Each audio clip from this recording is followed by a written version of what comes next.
Accepteriez-vous que des substances chimiques, toxiques, voire inflammables soient stockées à côté de chez vous? Eh bien ici à Milly, dans le Loiret, la réponse est unanimement négative. Pourtant, un gigantesque site Seveso s'apprête à y être construit. 15 mètres 45 de haut sur toute la surface. Avec tout ce que ça va impliquer, c'est une horreur. Nous irons sur place à la rencontre de Véronique Brousse, qui œuvre à la protection de l'environnement. Et puis je vous emmènerai aussi en forêt pour discuter de son évolution forcée à cause du réchauffement climatique dont elle subit déjà les conséquences. On ne connaîtra plus la forêt comme on la connaît maintenant. Oui, ça m'inquiète parce que je suis attachée à ces grands arbres et je sais qu'il faut que je me fasse une raison. L'avenir de nos forêts, j'en discuterai avec Christophe Poupa. C'est le directeur de l'Office national des forêts en Centre-Val de Loire. De la honte à la fierté, immersion dans le quotidien de personnes souffrant d'obésité, certaines n'hésitent plus à mettre leur physique en avant. Pour moi, c'était important de faire ce concours parce que c'est pas parce qu'on a des formes qu'on n'a pas notre place sur le podium. Voilà, vous connaissez le programme. Enquête de région, ça débute tout de suite.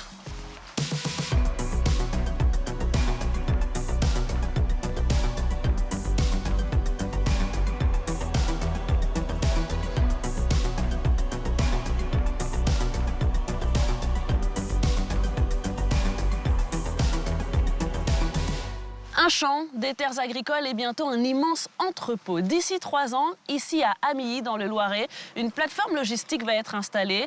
Des produits chimiques, toxiques, voire inflammables pourraient y être stockés. Alors forcément, ici sur place, cela inquiète, d'autant plus que la région a déjà connu un précédent. C'était en 1988 en Touraine. Site Seveso, quel risque? C'est une enquête de Mathieu Jarry et d'Yves Leblois.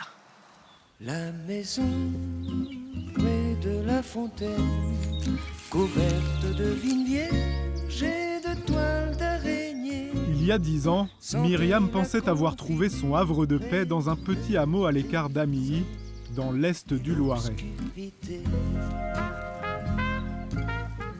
J'ai tellement bourlingué dans ma vie, je voulais quand même que je sois dans un cadre qui soit inspirant, un cadre qui soit respectueux de la nature.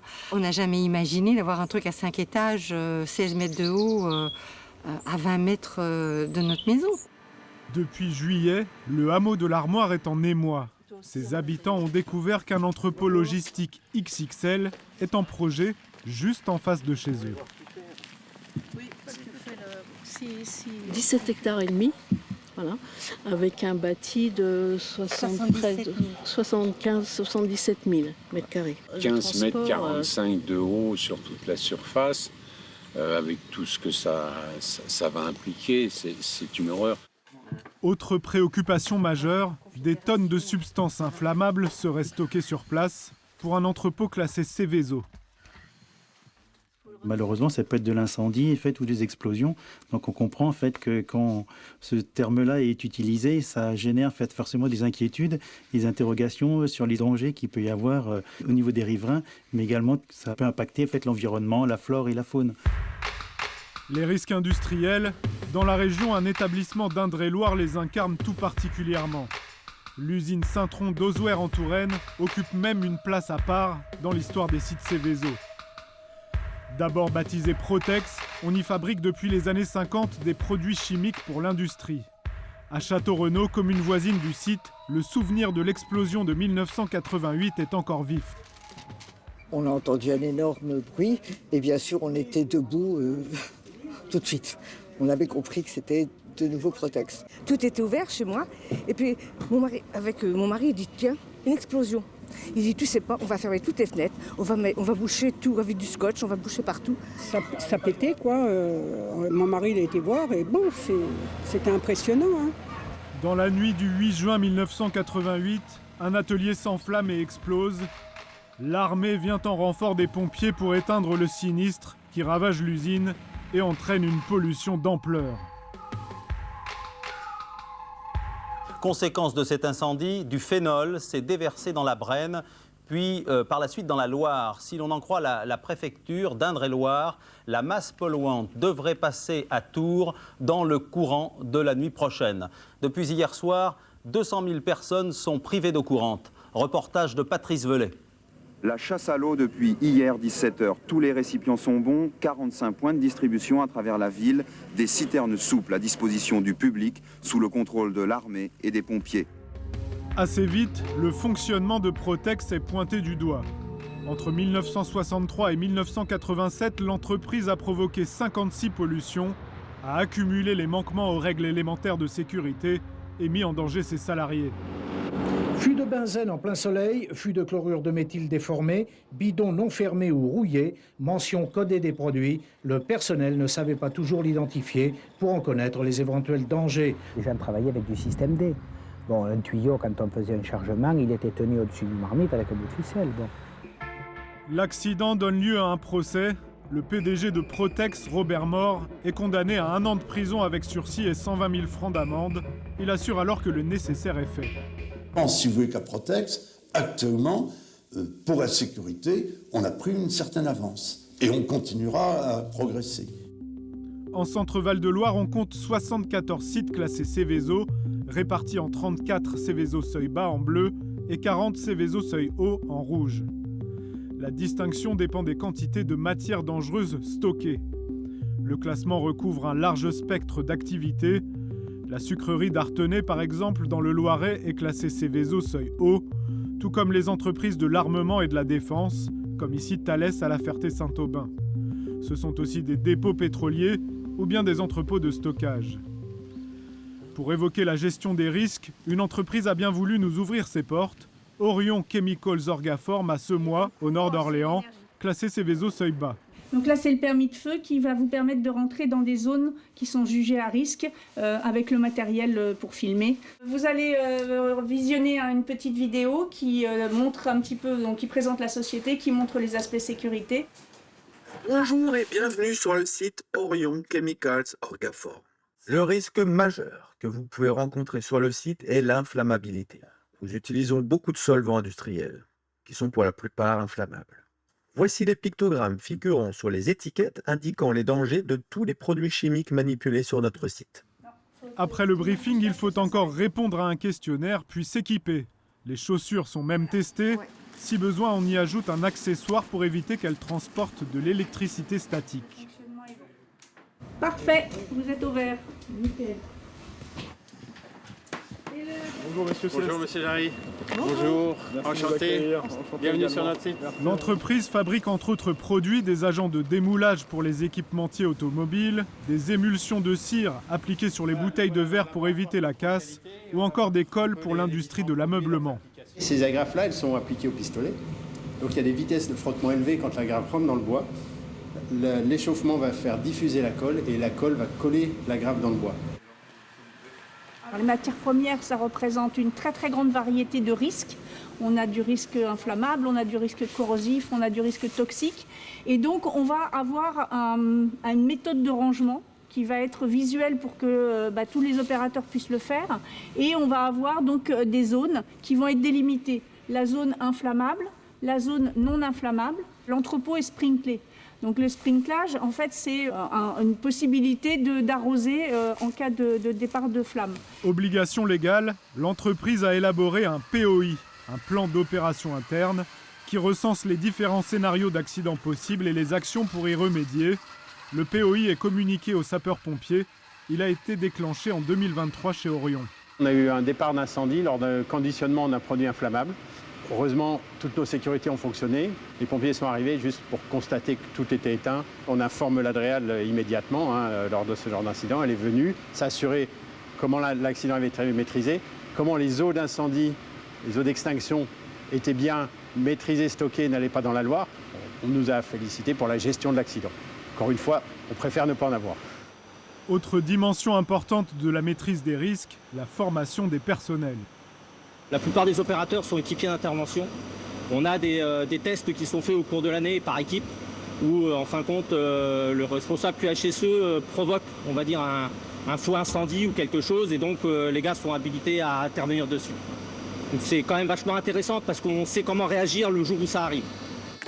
Tel ce système anti-incendie sur les cuves extérieures, les équipements de sécurité sont testés chaque semaine. Tous les ans, des exercices sont aussi réalisés avec les sapeurs-pompiers. Les dispositifs qui encadrent les sites Céveso sont en partie liés au dysfonctionnement de Protex, devenu Syntron. Dans les années 90, de nouvelles non-conformités sont constatées à Ozouer.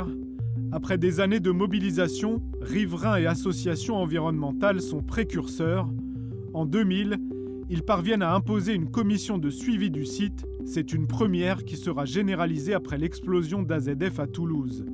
Gérard Van Ost siège dans cette commission en compagnie d'autres représentants de la société civile. La première chose qu'on a demandé, c'était de réaliser déjà l'alerte des populations. Et ça, il nous a fallu 2 ans pour entendre la sirène sonner et qu'on ait effectivement un dépliant chez les gens. Pourquoi ça a pris autant de temps ? Parce que chez Saint-Tron, ça coûte de l'argent et que la sécurité, ce n'était pas leur préoccupation, c'était de produire et la sécurité passait après. Les pollutions de Saint-Tron vont aussi contribuer à redéfinir le droit de l'environnement.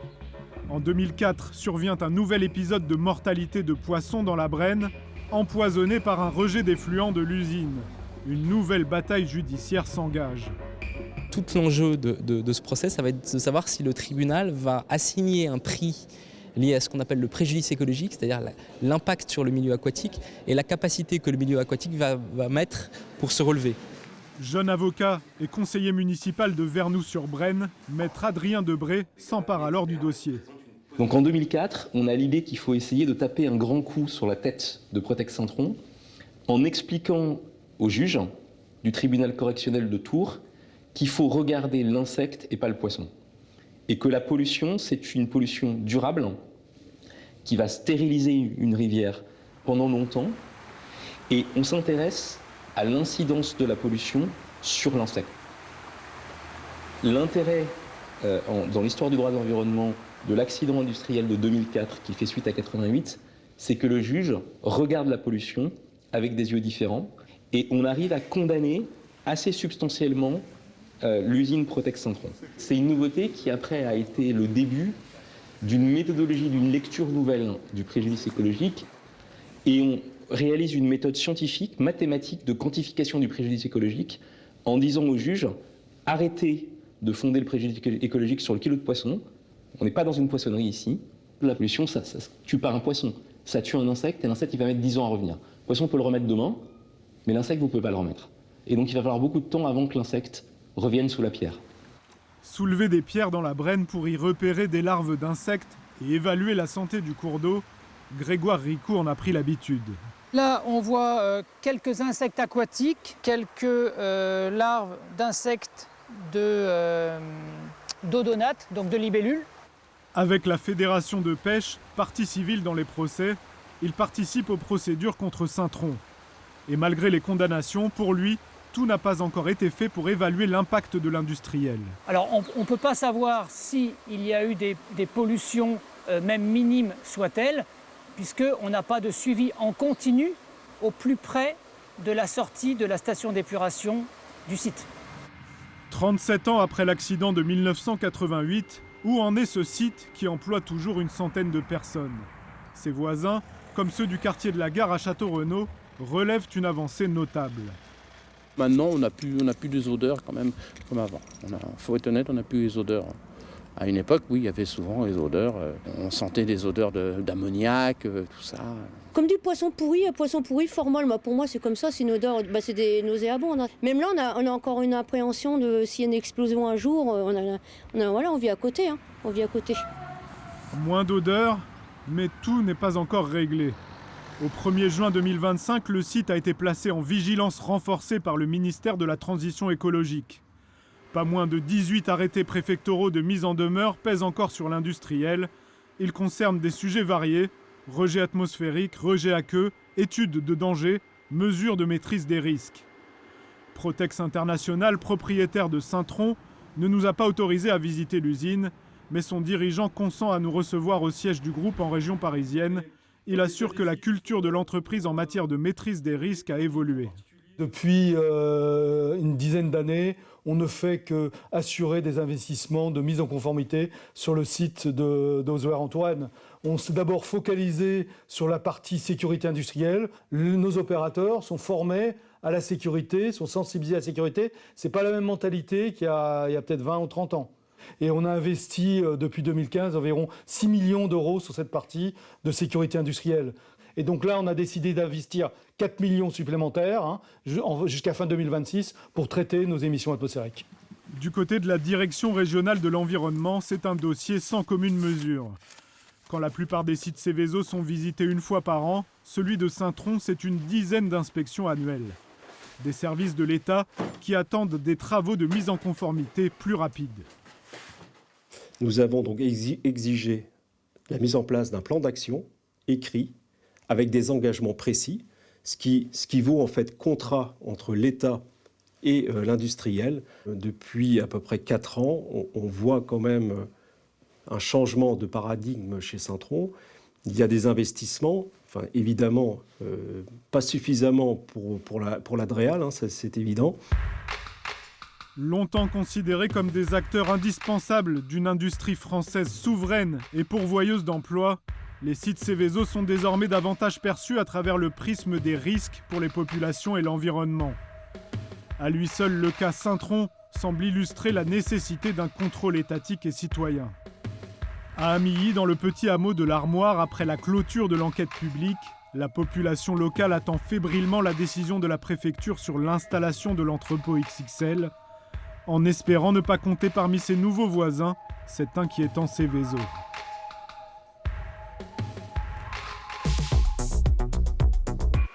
Bonjour Véronique Brousse. Bonjour. On est ici sur le terrain de la discorde, ici à Amilly, là où une énorme plateforme logistique va être installée d'ici 3 ans. En quoi ce projet est pour vous dévastateur en tant que coprésidente de Loiret Nature Environnement ? Alors, si vous voulez, cette plateforme, pour nous, ça nous pose un réel problème. C'est pour ça qu'on a émis un avis défavorable. Parce qu'en fait, c'est une méga plateforme qui fait plus de 7 hectares, qui donc va détruire complètement la zone qui est à proximité, donc détruire toute la biodiversité, engendrer un certain nombre de pollutions à la fois sonores, chimiques, des pollutions également lumineuses par rapport à des riverains qui sont situés à 20 mètres de là, et puis surtout détruire toute la faune et la flore qui est présente actuellement sur ce terrain. Est-ce que vos inquiétudes, vos craintes sont également accrues par les substances qui vont être stockées ici sur place? D'ailleurs, est-ce qu'on sait ce qui va être contenu? Eh bien non, justement, c'est tout le problème, puisqu'en fait, pour l'instant, on ne sait pas quelles seront les entreprises qui vont utiliser cet entrepôt, ce qui fait qu'en fait, on n'a aucune connaissance, aucune notion de ce qui pourrait être entreposé.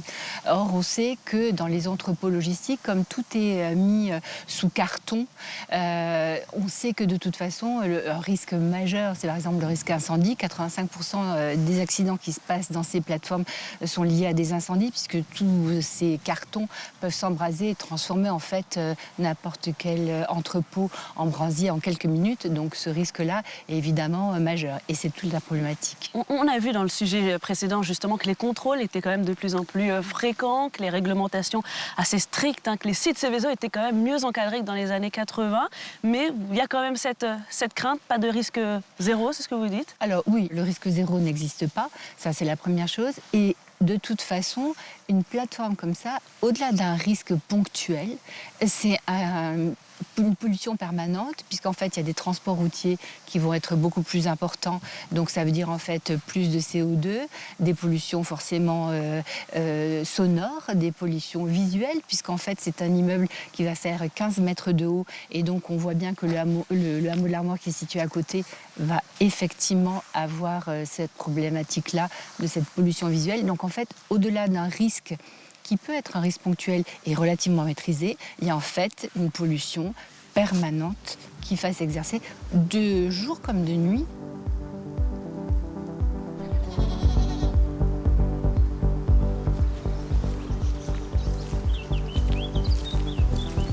On poursuit la discussion ici, Véronique Brousse, sur ce petit chemin bucolique à proximité des moutons et juste à côté du terrain qui va accueillir ce site Seveso. Il est situé juste derrière ce rideau d'arbres. On a entendu vos craintes sur cette installation. Néanmoins, ce sont des sites important pour le fonctionnement de la société et aussi d'un point de vue économique pour le territoire. Comment cohabiter justement sans que que ça abîme l'environnement et la qualité de vie des habitants? Alors nous, on essaye de sensibiliser les élus, on travaille avec eux sur des inventaires de biodiversité et sur des mesures qui permettent effectivement de maintenir et de protéger l'environnement.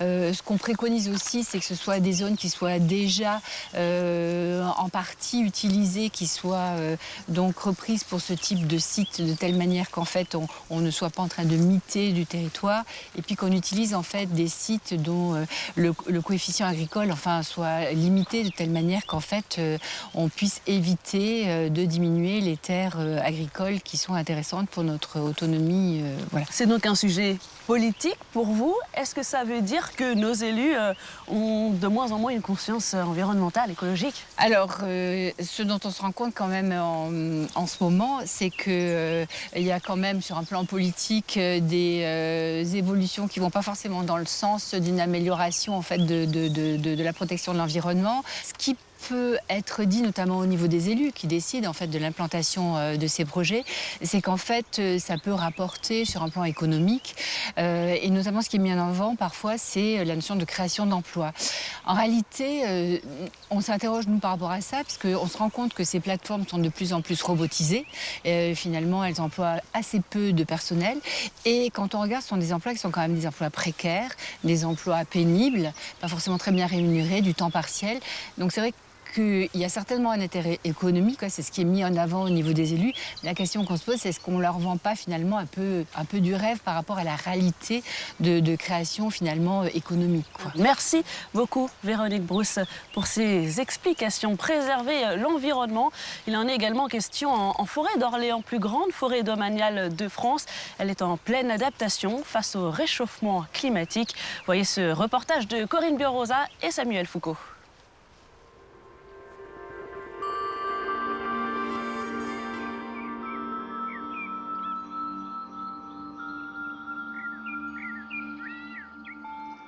Elle est remplie de mystères qui nourrissent notre imagination. La forêt est l'univers de Valérie, guide sylvestre. Vous connaissez un petit peu le bain de forêt? Au cœur de la forêt d'Orléans, Valérie emmène les promeneurs sur des chemins inconnus. Écoutez ce son végétal, ce son vert. Prenez tout votre temps. Peut-être percevez-vous le goût de la forêt. Là, c'est pour prendre conscience de tous les sens que nous avons et qu'on oublie en fait, qu'on n'utilise pas. Donc effectivement, à revenir sur des odeurs, à revenir sur des goûts, à revenir sur une écoute, en fait, on vient un peu aussi se reconnecter à son cœur d'enfant. Si la forêt d'Orléans est l'écrin idéal pour se connecter aux arbres, elle possède bien d'autres particularités. Avec ses 35 000 hectares, elle est aussi la plus grande forêt domaniale de France. Véritable poumon vert composé de 4 massifs et de plus d'1 millier de mares et d'étangs, elle est l'ancêtre de la forêt gauloise des Carnutes. Devenue royale à la fin du Xe siècle, puis classée domaniale, l'ONF se charge de l'exploiter au début du XIXe siècle. Laurent et Véronique sont chargés d'identifier les arbres à abattre. Ce chêne a assuré sa descendance. Il est temps maintenant de le récolter et de permettre aux petits semis qui sont en dessous de croître et de donner les futurs chênes qu'on exploitera ou que nos successeurs forestiers exploiteront dans 200 ans. Voilà. Et la boucle sera bouclée. Tu vois celui-là, même si au niveau diamètre il était intéressant, manque de chance, il y a une pourriture au cœur, donc il ne va pas pouvoir être destiné à la tonnellerie. Je pense qu'on sera obligé de confectionner un lot de bois brun. J'espère qu'on n'en aura pas beaucoup.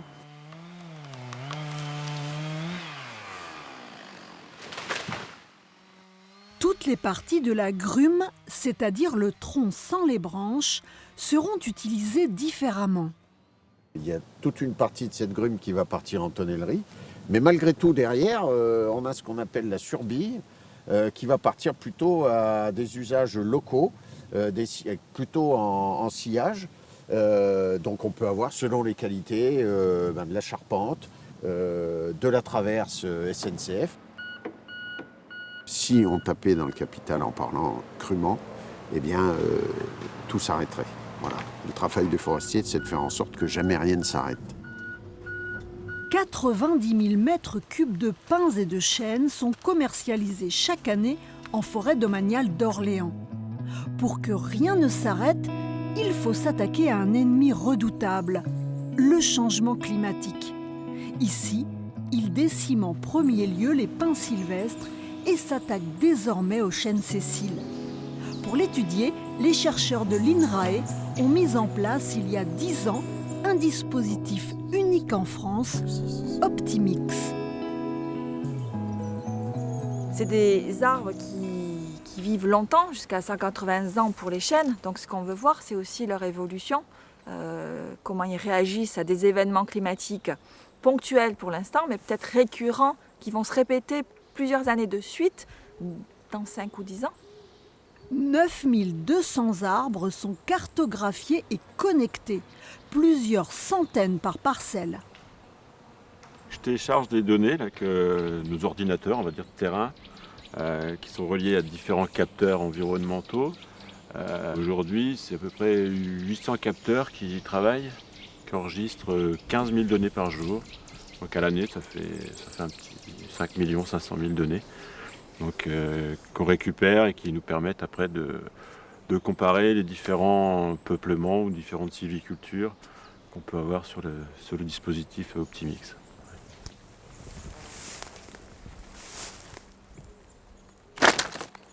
Ah, il faut que je sois plus à droite. Ouais, c'est bien. C'est bon? Ah ouais, c'est bien. Munis d'un lance-pierre géant, nos chercheurs récoltent des feuilles et des aiguilles à la cime des arbres. Voilà.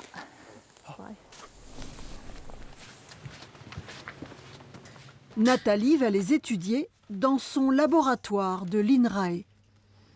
L'observation des dommages causés aux végétaux donne des indications sur la façon de répartir les variétés d'arbres pour les rendre plus résistants.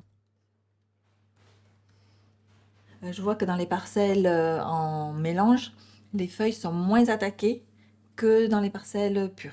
On pouvait se demander si seulement 2 essences, ça suffisait ou s'il fallait beaucoup plus diversifier. Et a priori, ces 2 essences suffisent à abaisser les dommages par les insectes au niveau foliaire.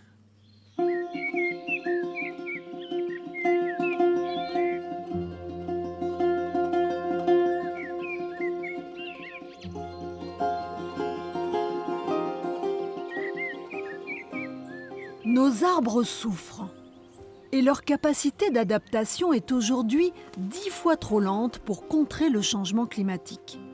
En forêt d'Orléans, l'ONF teste de nouvelles essences potentiellement plus résistantes sur de petites surfaces appelées îlots d'avenir. Des essences comme le cèdre ou le chêne pubescent en provenance du sud ou plus exotiques comme le copalme de Chine ou le séquoia d'Amérique du Nord. Donc là on est sur un séquoia toujours vert, donc c'est une essence sur laquelle justement on va miser pour essayer de trouver des réponses, savoir s'il est plus armé que les pins qui étaient présents avant lui face au changement climatique, c'est-à-dire à la récurrence des sécheresses et puis aux fortes chaleurs, aux canicules. C'est un arbre qu'on trouve aux États-Unis. Donc il est étendu sur une grande partie des États-Unis. Et puis dans la grande famille des séquoias, on peut retrouver notamment les plus grands arbres du monde, parmi les plus grands arbres du monde avec les séquoias géants. Pour certains chercheurs, l'introduction d'essences en provenance d'autres continents pourrait s'accompagner de nouvelles maladies qui affecteraient aussi les arbres déjà en place. C'est un risque, mais même sans introduire des essences, l'activité mondiale fait que de toute façon, il y a beaucoup d'échanges à l'échelle mondiale qui peuvent introduire des pathogènes, des maladies que nos peuplements ne connaissent pas. Certes, c'est sûr que quand on introduit des essences, fatalement, on peut introduire des maladies avec. Pour ça, on a aussi des programmes de surveillance à l'échelle européenne ou mondiale pour éviter des introductions de ces pathogènes.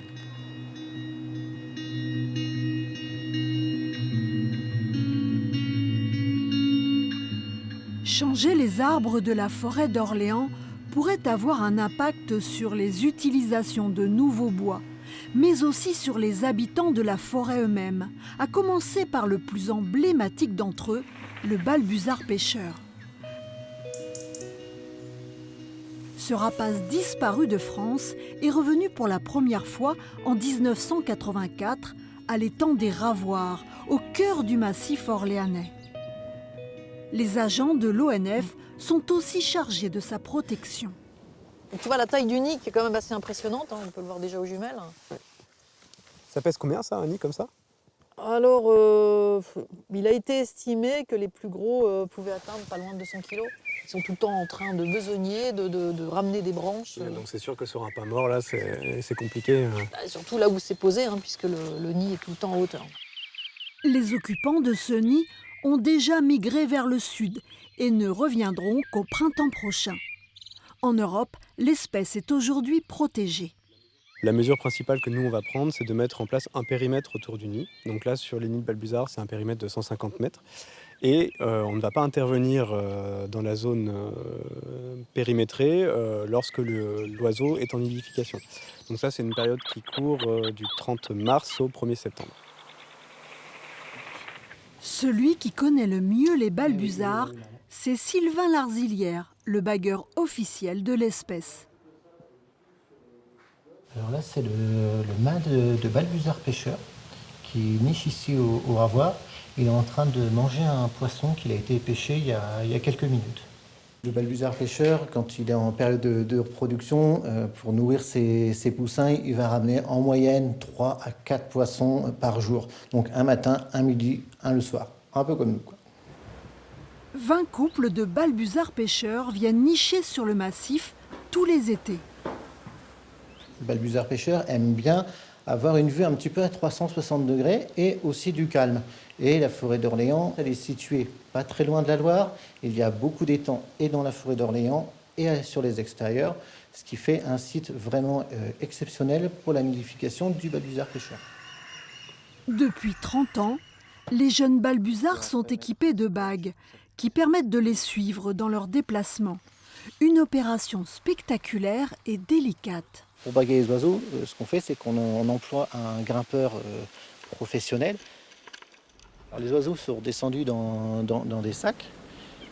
Ensuite, on arrive sur le site de bagage. On a mis justement tous les ustensiles pour prendre les mesures biométriques, donc la taille des ailes, le poids, la taille du bec, qui vont nous permettre de sexer les oiseaux et aussi du coup de pouvoir les identifier. L'avenir du balbuzard est conditionné au respect que les hommes porteront à la forêt. Le respect de la forêt, Valérie, la guide sylvestre, en a fait son métier. Vous sentez que c'est très chaud à l'intérieur. La connexion aux arbres est un temps fort de son enseignement. Vous mettez vos mains comme ça et vous allez vous approcher de votre arbre en faisant des petits mouvements de va-et-vient. Et là, vous sentez vraiment qu'il y a un picotement, il y a quelque chose qui se passe. Vous allez vous sentir l'énergie de l'arbre. Ce que j'ai ressenti, que je n'ai pas l'habitude de ressentir quand je fais ce genre d'exercice pour la première fois, c'est une chaleur du côté droit sur la main droite. À l'approche du trou, j'ai ressenti une chaleur sur la main. C'est la première fois que ça m'arrive. Franchement, là, stupéfait. On coupe avec toute l'agitation du quotidien. Là, j'ai vraiment l'impression d'être en connexion avec moi-même et d'écouter ce qui se passe à l'intérieur de moi, le silence. Pensez à votre respiration. Est-ce que vous sentez... Valérie arpente depuis 5 ans la forêt et observe désormais sa souffrance avec inquiétude. Je sais que la forêt, d'ici 20 ans, n'aura plus cet aspect. Je sais qu'il y a beaucoup d'acteurs de métiers qui essayent de sauver la forêt, qui cherchent une alternative. Mais je pense que ça fait partie d'un cycle, en fait. On ne connaîtra plus la forêt comme on la connaît maintenant. Oui, ça m'inquiète parce que je suis attachée à ces grands arbres et je sais qu'il faut que je me fasse une raison. À l'avenir, les arbres, ils sont beaucoup plus petits et il y aura d'autres essences d'arbres. Mais vous savez, hein, la forêt, elle était là avant nous et elle nous survivra. Accompagner la forêt d'Orléans, en vivre et surtout la défendre. Son avenir dépend aussi de notre capacité à comprendre et à protéger le vivant qui nous entoure.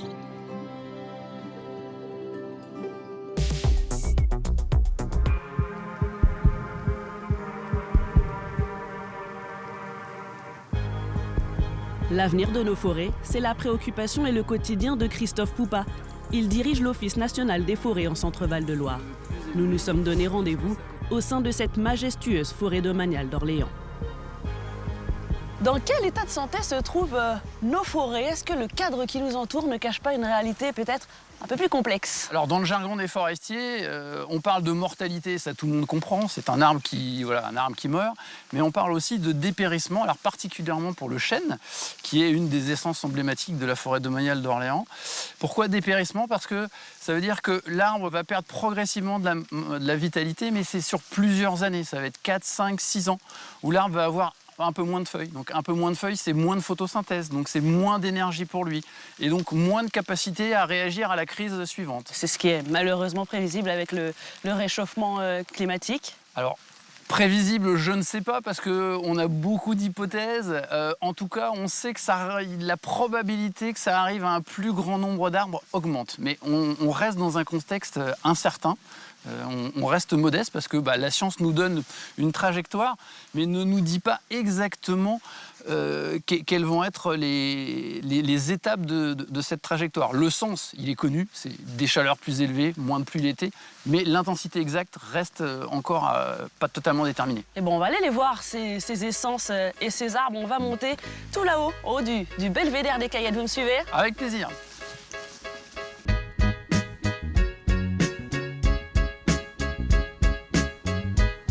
Le belvédère des Caillettes est le point culminant de la forêt d'Orléans. Pour y accéder, il faut gravir ses 150 marches. À 24 mètres de hauteur, il offre une vue imprenable sur ces différents massifs. La vue est spectaculaire ici, Christophe Poupa, avec les couleurs automnales, et on se rend vraiment compte de ce concept de forêt mosaïque pour adapter donc la forêt au réchauffement climatique. Oui, et au sommet du belvédère des Caillettes, nous sommes au-dessus des peuplements, et ça permet de donner une vision un petit peu différente, et en particulier, effectivement, d'illustrer ce qu'on appelle la forêt mosaïque, parce que vous voyez, alors, en ce moment-là, les feuillus sont jaunes, orangés, les résineux sont verts, donc on voit cette alternance de couleurs, orange, vert, et puis on voit aussi l'alternance des âges, parce que si vous regardez au pied du belvédère, vous voyez que les arbres sont beaucoup plus bas, beaucoup plus petits, et bien c'est parce qu'ils sont beaucoup plus jeunes également. Donc on a cette alternance d'espèces et d'âge. Est-ce qu'on peut dire que c'est un pari sur l'avenir que vous faites? Alors, on fait toujours des paris sur l'avenir, parce que le métier de forestier, c'est un métier de passeur. Une carrière de forestier, c'est une quarantaine d'années, c'est très court à l'échelle de la vie d'un peuplement. Un pin, ça va être 100, 120 ans, un chêne, 200 ans. Donc en fait, on ne fait jamais qu'hériter du travail de nos aînés et puis essayer de l'améliorer. Alors, en ce moment, en y mettant une touche d'adaptation au changement climatique, de le conserver au mieux et puis de le passer à la génération suivante qui va apporter sa contribution. C'était inimaginable de laisser faire la nature, la capacité naturelle des arbres face au phénomène climatique? Alors c'est une question qui est débattue. Pour être transparent, c'est sûr que tout le monde n'est pas d'accord sur le fait qu'il faille intervenir. Nous, notre position, c'est que oui, les arbres s'adaptent au changement climatique, mais on estime qu'ils ne seront pas capables de s'adapter à la vitesse actuelle. Parce que oui, dans le passé, il y a eu des périodes de réchauffement, de refroidissement, mais pas à des vitesses pareilles. Et en ce moment, ça va trop vite. Il faut qu'on aide des arbres.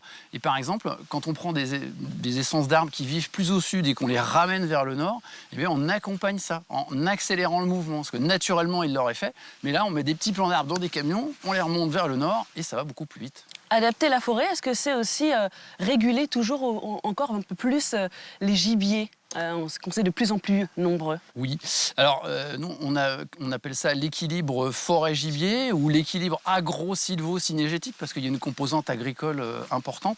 Et oui, ça fait partie de nos sujets de préoccupation parce que c'est normal qu'il y ait du gibier en forêt, mais l'homme a déstabilisé le système en éliminant les grands prédateurs depuis bien longtemps. Donc on est obligé de reprendre cette place et d'assurer une régulation du gibier parce que sinon il dégraderait la forêt. Et a fortiori, lorsque nous avons besoin de planter, donc d'amener d'autres essences, on doit être particulièrement attentif à cet équilibre. ça peut faire polémique et ça, vous le comprenez? Alors bien sûr, alors c'est même pas que ça peut faire polémique, c'est que ça fait polémique évidemment, parce que tout le monde n'est pas d'accord. Certains estiment qu'il faudrait pas le faire, d'autres vont trouver que les méthodes employées sont pas les bonnes. Alors nous, on discute, on écoute tout le monde, nous sommes ouverts vers la société, on invite les gens à échanger avec nous et s'il faut faire quelques adaptations, on est toujours ouvert au changement. Merci beaucoup Christophe Poupat pour cette chouette parenthèse en forêt qu'on ne se lasse pas d'admirer et d'observer.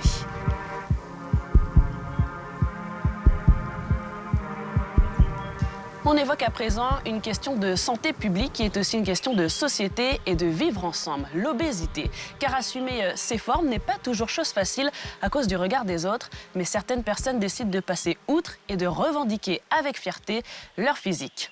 Voyez ce reportage de Damien Deparnay, Mathilde Baron et Fabien Bellotti.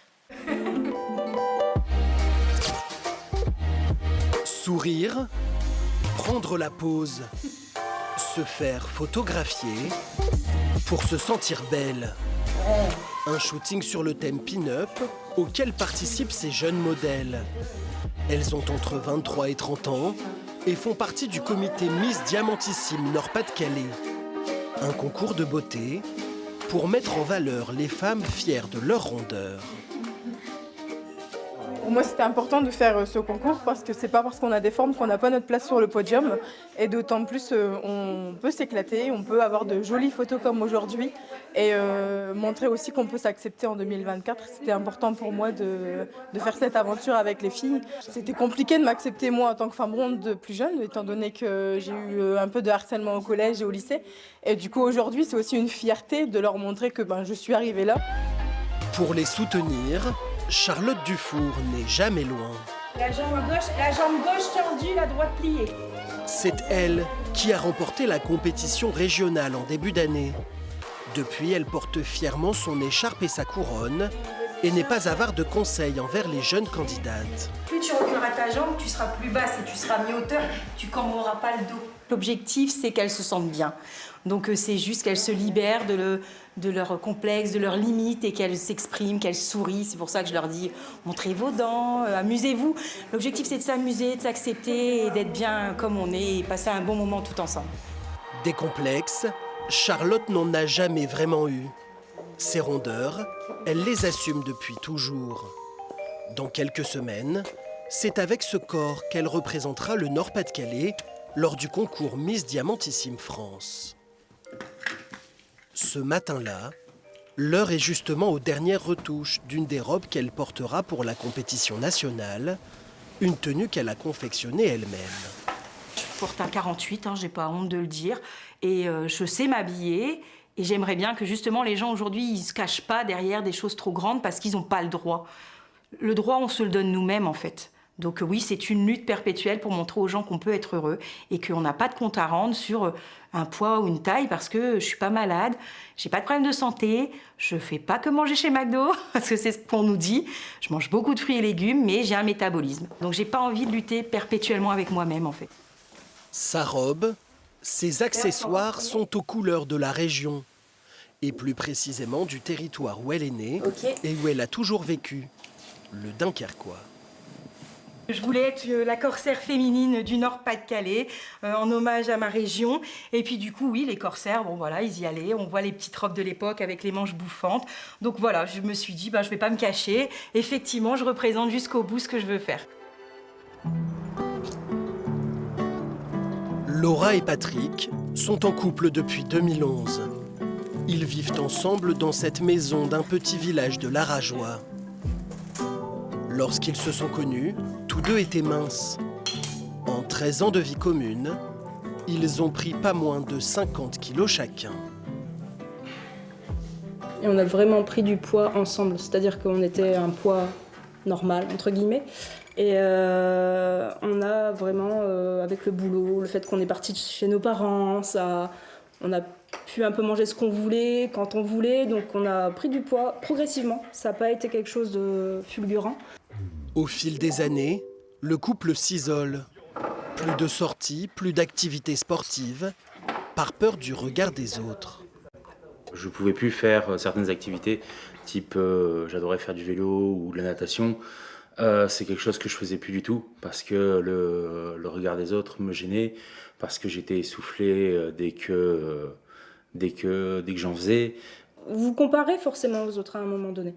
Vous vous dites, bon, pourquoi eux ils y arrivent et moi j'y arrive pas. Donc vous vous sentez un peu... l'estime elle baisse en fait. Il faut dire ce qui est, on se fait plus confiance, on se dit... on est costaud, c'est vraiment de notre faute, on se compare beaucoup. Après, vous voyez aussi le regard des fois un peu insistant des personnes dans la rue parce que vous passez un trottoir et ils sont obligés un peu de s'écarter du trottoir parce qu'on est là et on passe. Donc c'est plutôt c'est pas dit franchement, c'est plus des petites choses de la vie quotidienne en fait. C'est comme ça. En 2020, ils finissent par consulter des nutritionnistes de l'hôpital d'Arras. Les médecins vont alors les inciter à rejoindre une association qui va changer leur vie. Bonjour. La Terre est ronde compte plus de 80 adhérents de l'Arageois. La plupart d'entre eux sont obèses. 3 à 4 fois par semaine, ils se retrouvent dans ce gymnase pour une séance de sport adaptée. Une bonne ambiance, on s'entend bien. Comme je l'ai dit, on est tous soit en surpoids, soit en obésité. Donc il n'y a pas de... On ne regarde pas de travers ou quoi que ce soit. Et c'est un peu un exutoire parce qu'on se défoule et ça fait du bien. On transpire bien, on a bien mal des fois. Mais ça fait du bien en fin de séance, on est content de l'avoir fait. Avec ces séances de sport, le fait que, mine de rien, on trouve beaucoup plus de flexibilité, ça aide à s'accepter, chose qui était impensable avant. On laisse bien les genoux. Apprendre à assumer ce corps, rejeter les moqueries, s'affranchir du regard des autres. Les personnes obèses sont de plus en plus nombreuses à revendiquer leur rondeur. Soyons fiers. Un credo porté par des personnalités publiques de premier plan. Iseult, Louane ou encore Marianne James. Des artistes qui s'engagent en faveur du droit à la différence, poussant les marques et les enseignes à s'adapter. Les rondeurs désormais s'affichent sur les écrans publicitaires. Dans cette agence de mannequins lilloise, les castings sont ouverts à toutes les tailles depuis 2009. Sur les 500 modèles que compte l'agence, une trentaine sont dites curves, comprenez grande taille. Tu peux me faire un grand sourire aussi? Parmi elles, Doralis Brumin multiplie les shootings photos. Elle participe à des campagnes pour de la lingerie, du prêt-à-porter ou des bijoux. Les femmes ne sont pas représentées par un 32-36. Il y en a, donc c'est très important que ça puisse exister. Mais il faut aussi pouvoir élargir ça à tous les corps de femmes, que tout le monde puisse se représenter. C'est grâce à ce corps, mine de rien, que je suis aussi tombée dans le mannequinat et que que je peux vivre actuellement aussi de mon métier. Donc oui, non, c'était essentiel pour moi de pouvoir continuer à m'accepter, à aimer ce corps en fait qui me permet justement aujourd'hui de pouvoir avoir le travail de mes rêves. Son rêve, Charlotte, elle, s'en approche peu à peu. Bonjour, ça va? Cet après-midi, elle va essayer pour la première fois la robe de soirée qu'elle portera à l'élection de Miss Diamantissime France. Oh. J'ai pleuré. Après un petit tour en cabine, Charlotte se découvre tout en paillettes. Ça vous plaît? Bah oui, trop. Et même si quelques retouches sont nécessaires... Bien marquer la taille, en fait, c'est un trait pour lui montrer qu'elle a une taille très fine. Très fine, bon. Bah oui. J'ai une taille, quoi. La jeune femme est fière du chemin parcouru.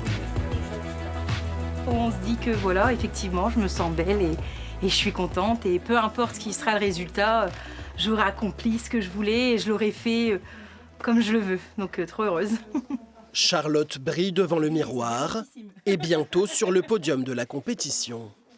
Impossible qu'on me dise qu'il n'y ait pas assez de paillettes. Hein. Impossible qu'il n'y ait pas assez de paillettes. Là, ouais, c'est pas aussi sûr. Séance de shopping également pour Laura et Patrick. Il n'y avait plus le rose et... Depuis qu'ils ont adhéré à leur association sportive, ils ont repris confiance en eux et s'autorisent désormais à porter certains vêtements. C'était la tenue que je portais le week-end à l'époque où j'étais mince. Du fait de ma prise de poids, ça fait longtemps que j'ai pas pu me rhabiller comme ça, comme avant, dirons-nous. Et là, c'est assez plaisant déjà de retrouver ce genre de vêtements, cette sensation caractéristique d'être bien habillé, ce sentiment de... Ouais. satisfaction du beau vêtement. Et voici monsieur. Merci. Merci à vous. Bonne journée. Au revoir. Bonne soirée, à bientôt. Au printemps dernier, le couple a même réussi à relever un défi qu'il n'aurait jamais accepté quelques mois auparavant. On était nombreux quand même, en plus. Participer à un défilé de mode. Avant, j'aurais pas forcément fait, j'aurais plus été caché dans un coin au fond de la salle. Ça a été intimidant au début, mais après, il y avait la nièce de ma compagne qui était là, qui était toute heureuse de pouvoir dire, bah voilà, tonton et tata, ils ont défilé, c'était bien, on va faire pareil. Voilà, c'est pas... Elle n'a pas retenu le fait que c'était un défilé de personnes obèses, elle a retenu que c'était un défilé. Une expérience vécue par le couple comme un nouveau départ, avec ce corps qu'ils assument désormais et dont ils veulent rester fiers. On est obèse, mais on existe. Et donc, dans la rue, maintenant, je fais plus trop attention. Si j'ai envie de mettre de la couleur, je mets de la couleur. Si j'ai envie de mettre une jupe, je mettrai une jupe.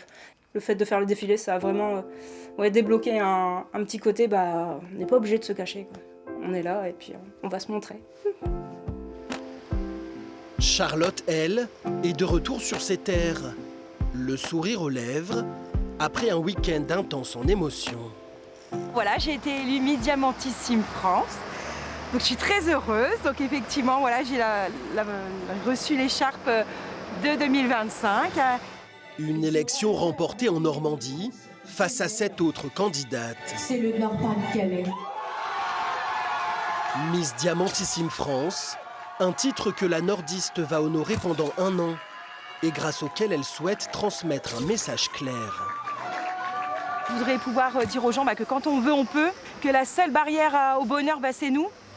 Qu'en fait, voilà, on peut lutter contre les préjugés, on peut ne pas accepter les harcèlements, on peut ne pas accepter la violence. Et puis voilà, on est là pour montrer que tout le monde a le droit de briller. Et puis j'espère que j'aiderai un maximum de personnes pendant cette année de règne. Une parole comme un manifeste que Charlotte compte porter dans les écoles afin de lutter contre le harcèlement scolaire. Pour encourager chacun à être fier de son corps, quelle que soit sa forme. Enquête de région, c'est terminé pour aujourd'hui. Merci de nous avoir suivis. Pour revoir ce numéro, rendez-vous sur la plateforme France.tv. À bientôt.